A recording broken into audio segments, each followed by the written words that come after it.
नमस्कार, मैं हूं आपके साथ दीपक भदौरिया। आप देख रहे हैं सत्ता के संग्राम। यूपी में सुबह 9 बजे तक 9.10% मतदान हुआ है। बांदा में 10%, पीलीभीत में 10.62% मतदान हुआ है। फतेहपुर में 9.13%, उन्नाव में 9.2% मतदान, रायबरेली में 8%, हरदोई में 7.5% मतदान हुआ, लखनऊ में 8.19% और लखीमपुर खीरी में 10.45% मतदान हुआ है। अधिक जानकारी के साथ जुड़ गए हैं निशांत, जिस तरीके से देखा जाए राजधानी लखनऊ की अगर बात करें तो यहाँ पर एजुकेटेड लोग होते हैं और ऐसे करके एजुकेटेड लोग ज्यादा से ज्यादा संख्या में मतदान के लिए पहुंचते हैं, उन्हें वोट की अहमियत पता होती है। लेकिन अभी भी अगर देखा जाए तो लखनऊ से ज्यादा तो लखीमपुर खीरी का है। अगर मतदान इस वक्त रेशियो अगर निकाले, वहां सिर्फ 8.9% ही हो पाई है वोटिंग। बिल्कुल, यहाँ पे लखनऊ की बात करें तो बहुत लखनऊ मध्य में महज 5.04% वोट पड़ा है। यानी ये जो पॉश इलाका पड़ता है, विधानसभा के जस्ट आसपास की ये एरिया है जहाँ पे वोटिंग हो रही थी, जहाँ से तस्वीरें हम सीधे तस्वीरें आपको दिखा रहे थे और सवेरे से लाइव दिखा रहे थे। वहाँ पे लोग छुटपुट आ रहे हैं, लोगों में वो उत्साह दिखाई नहीं दे रहा है। और कहीं ना कहीं जो निर्वाचन आयोग है, जिला एडमिनिस्ट्रेटिव है, वो इस बात पे काफी, चूंकि राजधानी है तो काफी ज्यादा जोर लगा रहा था कि 100% वोट पड़े। लेकिन वो कहीं ना कहीं उनकी उस सोच पे, उनके उस प्रयास पे निराशा दिखाई दे रहा है। अगर पूरे उत्तर प्रदेश की बात करें तो हरदोई में 9 बजे तक 8.14% मतदान हुआ है। फतेहपुर में 9 बजे तक 9.69% मतदान हुआ है। पीलीभीत की बात करें तो 10.64% मतदान हुआ है और 8.06% लखनऊ में मतदान हुआ है। 8.81% बांदा में मतदान हुआ है। उन्नाव में 9.26 और रायबरेली में 9.03, लखीमपुर में 10.04, सीतापुर में 9 बजे तक 10.59% मतदान हुआ है। जो सबसे ज्यादा वही मतदान पीलीभीत में हुआ 10.64 और सबसे कम लखनऊ का और बांदा में तस्वीरें दिखाई दे रही है। जाहिर सी बात है, यहाँ पे अभी चुनौती है, लेकिन अभी देखा जाए तो लोग प्रयासरत हैं। यहाँ के जो एडमिनिस्ट्रेटिव हैं, लोग लगातार वीडियो के माध्यम से, सोशल मीडिया के माध्यम से, टीवी चैनल्स के माध्यम से लोगों ने अवेयर करने की कोशिश की, हर तरीके से कोशिश की और ये प्रयास लोग कर रहे हैं कि मैक्सिमम वोटिंग हो, क्योंकि आगामी जो 3-4 चरण है, उस चरण के लिए, अभी ये चौथा चरण, 3 चरण और बाकी है, उसके लिए एक मैसेज कन्वे किया जाए। क्योंकि ये राजधानी की अगर मतदान है तो इसका कहीं ना कहीं जो मैसेज है पूरे उत्तर प्रदेश में जाएगा, जो आगामी बचे 3 चरण है उसमें भी जाएगा। तो इसलिए थोड़ी सी जिम्मेदारियां यहाँ के अधिकारियों को और यहाँ की जनता जो मतदान करने आना है उनके लिए बना हुआ है। और लोगों से, लोग चाहे टीवी चैनल हो, हमारा अपना खुद का चैनल हो, लोग हमेशा मतदान के लिए लोगों को जागरूक कर रहे हैं और अपील कर रहे हैं कि ज्यादा से ज्यादा लोग घर से बाहर निकले और मतदान का प्रयोग करें, ताकि लोकतंत्र के इस महापर्व को और भी मजबूत बनाया जा सके। जी बिल्कुल, लेकिन निशांत, जिस तरह से एक उत्साह जो आपने कहा कि नजर नहीं आ रहा जनता में, इसका कारण क्या हो सकता है? देखिए, राजधानी लखनऊ है, एडमिनिस्ट्रेटिव तबका यहाँ पे रहता है, पढ़े लिखे लोग रहते हैं यहाँ पे, बाहर से भी लोग आकर के जो यहाँ पे परमानेंटली बस गए हैं वो लोग भी रहते हैं। उनके अंदर कहीं ना कहीं होता है कि अभी सुबह है, भीड़ है, अभी निकलेंगे, छुट्टी का दिन है, निकलेंगे, जाकर के वोट डाल देंगे। यही कारण है कि लोग निकल नहीं पाते हैं। और अगर वोट प्रतिशत कम हो रहा है तो ऐसे में कहीं ना कहीं चिंता का विषय सिर्फ लोकतंत्र के लिए और सिर्फ चुनाव आयोग के लिए नहीं, भारतीय जनता पार्टी के लिए भी है। क्योंकि अगर वोटिंग प्रतिशत कम हुआ तो उसका सीधा फायदा जो अन्य विपक्षी दल है उनको मिलता हुआ दिखाई देगा। जी चलिए, तमाम जानकारी साझा करने के लिए शुक्रिया आपका। निशांत, नजर बनाए रखिएगा, तमाम अपडेट्स आपसे लेते रहेंगे। प्रतापगढ़ से बड़ी खबर, जहां पर सीएम योगी आदित्यनाथ आज प्रतापगढ़ के दौरे पर रहेंगे। सीएम योगी 3 बजे पट्टी विधानसभा क्षेत्र में जनसभा को संबोधित करेंगे। सीएम पट्टी भाजपा प्रत्याशी के पक्ष में वोट मांगेंगे। सीएम रानीगंज भाजपा प्रत्याशी धीरज ओझा के लिए भी वोट देने की अपील करेंगे।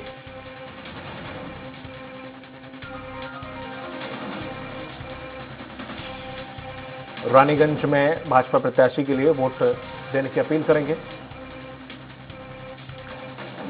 और अधिक जानकारी के साथ सहयोगी जुड़ गए हैं दीपेंद्र, यहां पर सीएम योगी का दौरा है प्रतापगढ़ का, कौन कौन सी विधानसभा में वो पहुंचकर जनसभा को संबोधित करने वाले हैं? क्या कुछ कार्यक्रम की तैयारियां की गई हैं? क्या कुछ सुरक्षा व्यवस्था और क्या कुछ यहां पर सीएम योगी जनता को साधने के लिए बोल सकते हैं? देखिए, मुख्यमंत्री योगी आदित्यनाथ का आज प्रतापगढ़ दौरा है। मुख्यमंत्री योगी आदित्यनाथ लगभग 3 बजे वो पट्टी विधानसभा के में पहुंचेंगे, जहां पे वो भारी जनसमूह को संबोधित करेंगे। आपको बता दें, पट्टी विधानसभा में जो यूपी सरकार के कैबिनेट मंत्री हैं राजेंद्र प्रताप सिंह मोती सिंह और रानीगंज विधानसभा के विधायक व भाजपा प्रत्याशी अभय कुमार धीरज ओझा के लिए मुख्यमंत्री योगी आदित्यनाथ जनता को संबोधित करते हुए वोट मांगेंगे। आपको बता दें, मुख्यमंत्री के आगमन को लेकर के तैयारियां पूरी हो चुकी है। सुरक्षा व्यवस्था के पुख्ता इंतजाम किए गए हैं और मुख्यमंत्री का ये दौरा अहम माना जा रहा है चुनावी दृष्टिकोण से। अगर बात की जाए प्रतापगढ़ जिले की, तो प्रतापगढ़ जिले में 5वें चरण में 27 फरवरी को मतदान है। तो आज मुख्यमंत्री योगी आदित्यनाथ पट्टी से में जनसभा को संबोधित करते हुए रानीगंज के प्रत्याशी धीरज ओझा और पट्टी के जो भाजपा प्रत्याशी हैं मोती सिंह, उनके लिए वो जनता से वोट मांगेंगे। जी बिल्कुल। यहाँ पर देखा जाए दीपेंद्र, प्रतापगढ़ में जनता का रुझान किस पार्टी की ओर है, कौन किस पर भारी पड़ता दिखाई दे रहा है? देखिए, क्योंकि मुख्यमंत्री का जो दौरा है, स्वाभाविक रूप से जब मुख्यमंत्री प्रतापगढ़ पहुंचेंगे तो कहीं ना कहीं वो सरकार बनाने की बात करेंगे। और जिस तरीके से देखने को मिल रहा है कि भारतीय जनता पार्टी का गढ़ माना जा रहा है, जो प्रतापगढ़ की 7 सीटें हैं, 7 सीटों में 2017 विधानसभा में 4 सीटों पर भाजपा और अपना दल गठबंधन के खाते में गई थी। जो 3 सीट है प्रतापगढ़ की, 3 पे एक कुंडा की है, जहां से रघुराज प्रताप सिंह राजा भैया निर्दलीय विधायक हुआ करते थे, और बाबागंज से विनोद सरोज, और एक रामपुर खास विधानसभा है, वहां से कांग्रेस का वो किला है प्रमोद तिवारी, जहां पर वहां भी सेंध लगाने की भाजपा प्रयास कर रही है। लेकिन मुख्यमंत्री की जो जनसभा है, इससे कहीं ना कहीं बड़ा प्रभाव होने वाला है प्रतापगढ़ चुनाव। जी चलिए, तमाम जानकारी साझा करने के लिए दीपेंद्र आपका बहुत बहुत शुक्रिया। आपको बता दें कि यहां पर सीएम रानीगंज भाजपा प्रत्याशी धीरज ओझा के लिए भी वोट मांगेंगे और यहां पर जनता को साधने की कोशिश करेंगे। सुल्तानपुर से बड़ी खबर, जहां मुख्यमंत्री योगी आदित्यनाथ की चुनावी सभा है। आज भाजपा प्रत्याशियों के समर्थन में जनसभा करेंगे। जिले में 2 सभाओं को संबोधित करेंगे। इसौली विधानसभा के कुड़बार बाजार में दोपहर 12:30 बजे सीएम जनसभा को संबोधित करेंगे और कादीपर विधानसभा के नेशनल इंटर कॉलेज मैदान पर भी सभा होगी।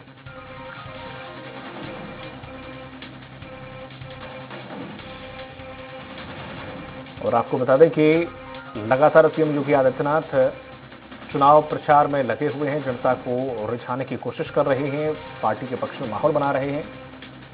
सुल्तानपुर में दौरा है और सुल्तानपुर की विधानसभा सीटों पर यहां पहुंचकर इसौली विधानसभा के कुड़ाबर बाजार में दोपहर 12:30 बजे जनसभा को संबोधित करने वाले हैं सीएम योगी आदित्यनाथ। और यहां कादीपर विधानसभा नेशनल इंटर कॉलेज मैदान पर भी सभा होगी।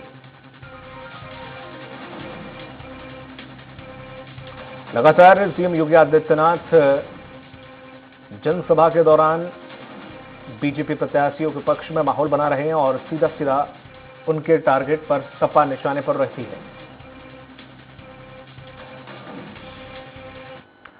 गोंडा से बड़ी खबर, समाजवादी पार्टी के अध्यक्ष अखिलेश यादव गोंडा की सदर विधानसभा में जनसभा करेंगे। सपा प्रत्याशी सूरज सिंह के समर्थन में अखिलेश यादव जनसभा को संबोधित करेंगे।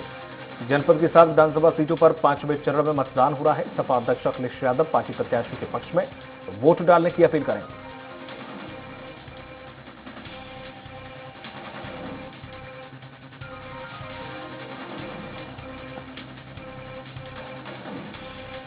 और आपको बता दें कि अखिलेश यादव गोंडा सदर विधानसभा में जनसभा करेंगे। सपा प्रत्याशी सूरज सिंह के समर्थन में यह सभा होगी। जनपद की 7 विधानसभा सीटों पर 5वें चरण में मतदान है। पार्टी प्रत्याशियों के पक्ष में समर्थन मांगने के लिए अखिलेश यादव आज पहुंचने वाले हैं। गोंडा में आज दौरा है अखिलेश यादव का, जहां पर वो सपा प्रत्याशियों के पक्ष में माहौल बनाने के लिए पहुंच रहे हैं।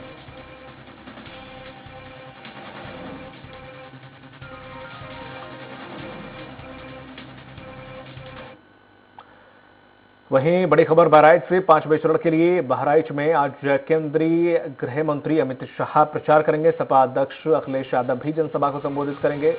भाजपा प्रदेश अध्यक्ष स्वतंत्र देव भी पार्टी प्रत्याशियों के पक्ष में प्रचार करेंगे। बहराइच की 7 विधानसभा सीटों के प्रत्याशियों के समर्थन में प्रचार करेंगे गृह मंत्री अमित शाह। अपने दल की अध्यक्ष अनुप्रिया पटेल भी श्रीबस्ती से जनसभा को संबोधित करेंगे। बहराइच में कल ही प्रधानमंत्री नरेंद्र मोदी ने जनसभा की थी और आज गृह मंत्री अमित शाह करने वाले हैं। पार्टी के पक्ष में माहौल बनाएंगे और साथ ही साथ भाजपा प्रदेश अध्यक्ष स्वतंत्र देव भी पार्टी प्रत्याशियों के पक्ष में माहौल बनाएंगे। बहराइच की 7 विधानसभा सीटों के लिए जद्दोजहद है। समर्थन में प्रचार करने के लिए पहुंच रहे हैं गृह मंत्री अमित शाह।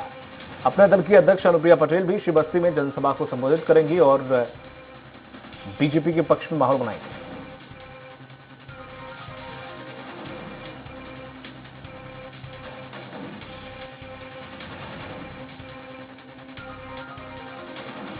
अधिक जानकारी से सत्येंद्र शुक्ला जुड़ गए हैं सहयोगी। सत्येंद्र, यहां पर बहराइच में गृह मंत्री का दौरा है, 7 विधानसभा सीटें हैं, यहां पर बीजेपी कहां स्टैंड करती है और साथ ही साथ कल बहराइच में प्रधानमंत्री नरेंद्र मोदी ने भी जनसभा को संबोधित किया था और क्या कुछ आज कौन कौन से नेता पहुंचने वाले हैं? अखिलेश यादव का भी जिक्र आ रहा है कि वो भी जनसभा करने वाले हैं। देखिए, मैं दीपक सबसे पहले आपको बता दूं, कल बीते दिन देश के प्रधानमंत्री नरेंद्र मोदी जनपद बहराइच के बयारपुर विधानसभा में आए थे और लगभग 2 लाख की संख्या में जनता को उन्होंने संबोधित किया और 7 विधानसभा सीटों के भाजपा प्रत्याशियों के लिए प्रचार किया। लेकिन उसी सिलसिला, वो जनसभा का सिलसिला चलता रहा। उसी सिलसिले में आज भाजपा के 3 नेता और सपा के राष्ट्रीय अध्यक्ष अखिलेश यादव जी का बहराइच आगमन हो रहा है। तो सभी नेता अपने अपने प्रत्याशियों के लिए 7 विधानसभाओं में उनके समर्थन के लिए जनता को रिझाने का काम करेंगे।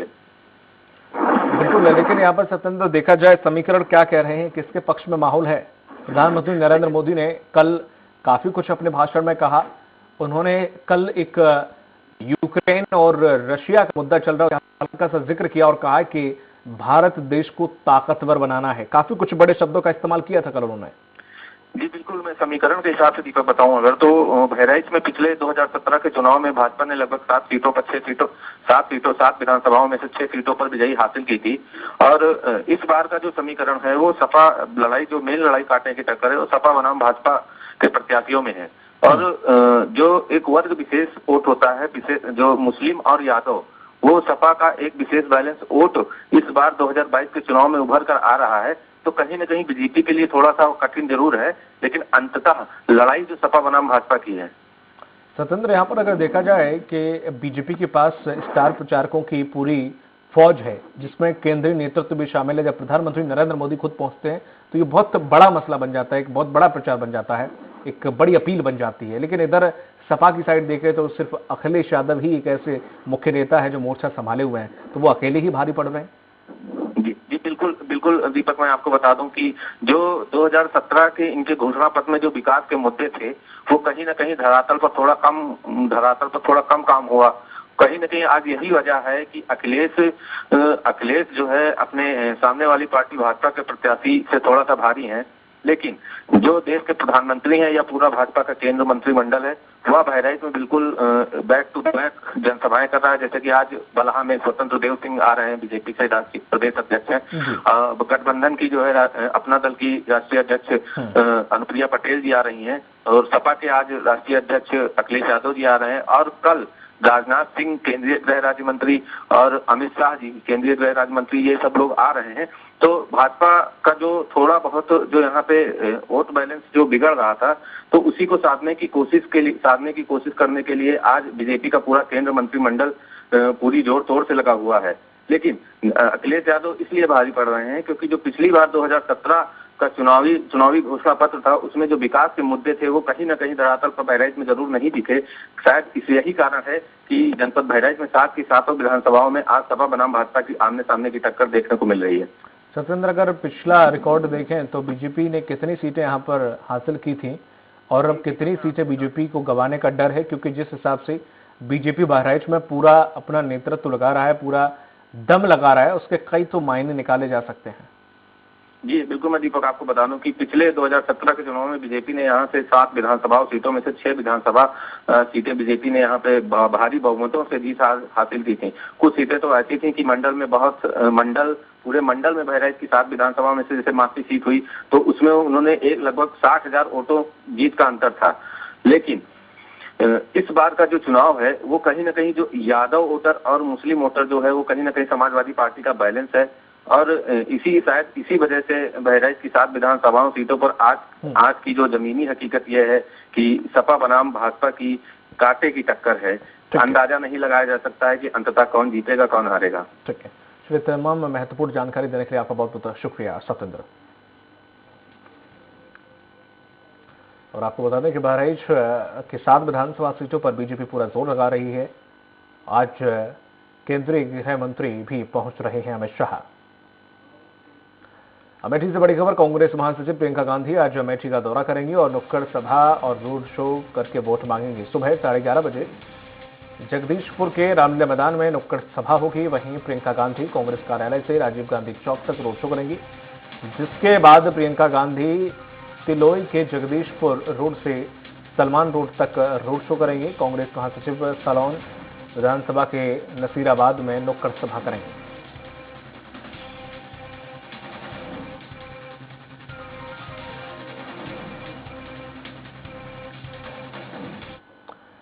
प्रयागराज से बड़ी खबर, जहां पर 5वें चरण के लिए प्रयागराज में आज जुटेंगे दिग्गज। आज प्रयागराज में कई दलों के दिग्गज हुंकार भरने वाले हैं। बीजेपी अध्यक्ष जेपी नड्डा की आज 2 जनसभाएं होंगी। दिल्ली के डिप्टी सीएम मनीष सिसोदिया की पदयात्रा निकालकर यहां पर वो आप पार्टी के पक्ष में माहौल बनाएंगे और वोट मांगेंगे। निषाद पार्टी के अध्यक्ष संजय निषाद जनसभाएं करेंगे और केंद्रीय मंत्री अनुप्रिया पटेल भी आज जनसभा करेंगे। अभिनेत्री जैकलीन कांग्रेस के पक्ष में नुक्कड़ सभा का आयोजन करेंगे।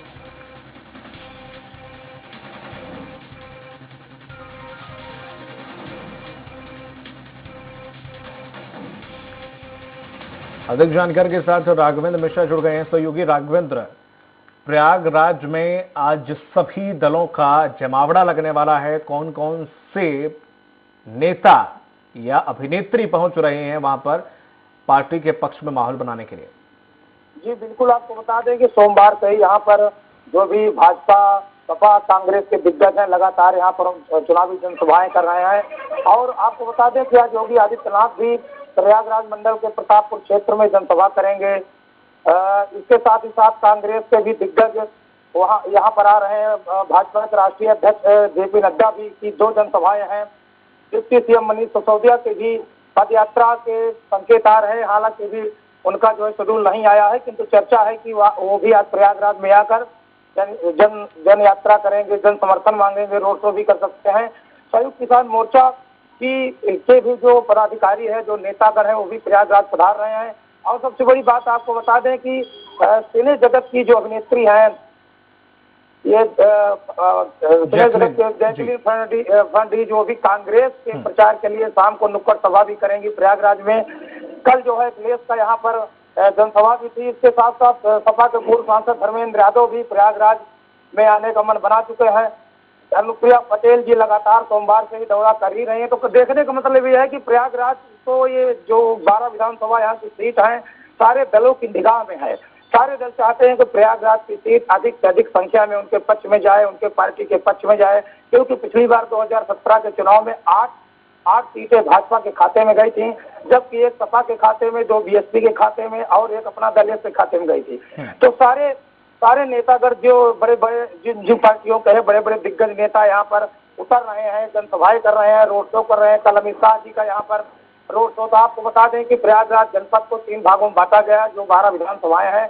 शहर के 3 विधानसभा सीटें हैं, शहर उत्तरी, शहर पश्चिमी और शहर दक्षिणी, जहाँ पर अनंत कुमार गुप्ता वो भी मंत्री रहे हैं, सिद्धार्थनाथ सिंह मंत्री रहे हैं और भाजपा के हर्षवर्धन वाजपेयी जो सिटिंग एमएलए वो भी लड़ रहे हैं।